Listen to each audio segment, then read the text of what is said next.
क्या आपने सुना, देखा या महसूस किया है?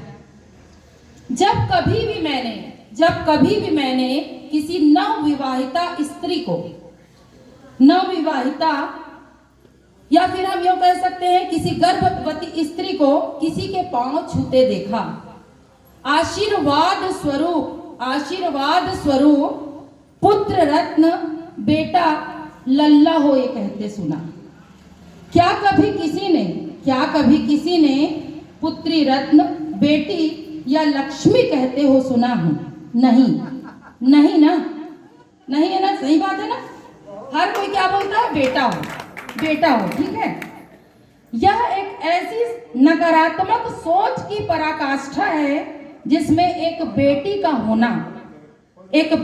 होना यह आशीर्वाद देना, बोलना अभिशाप माना जाता है।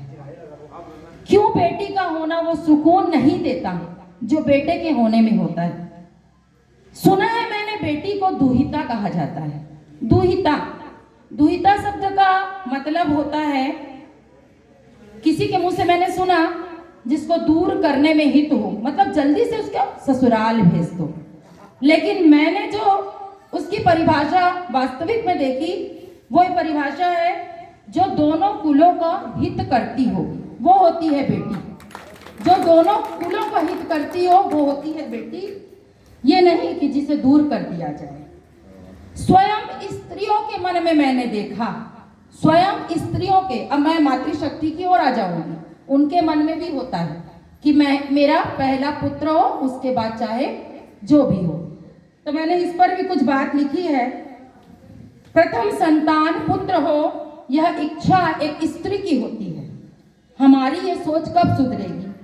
कब हम बेटों के बराबर वो सम्मान दे पाएंगे? बेटियां होती है प्यारी, उन्हें सम्मान प्यार दें। बेटियां होती है प्रेम की सच्ची भागीदारी।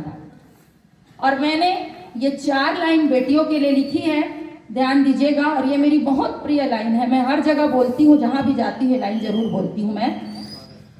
ईश्वर की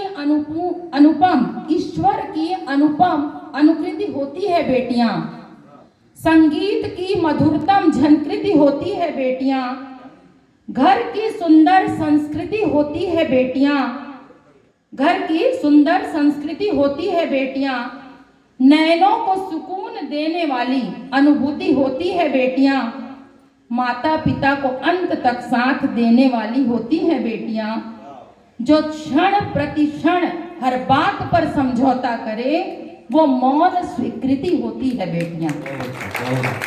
चंद्रमा की शीतलता सूर्य की तेजस्विता होती है बेटियां।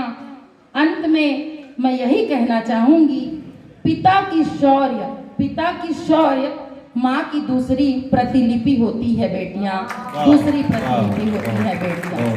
बहुत बहुत धन्यवाद।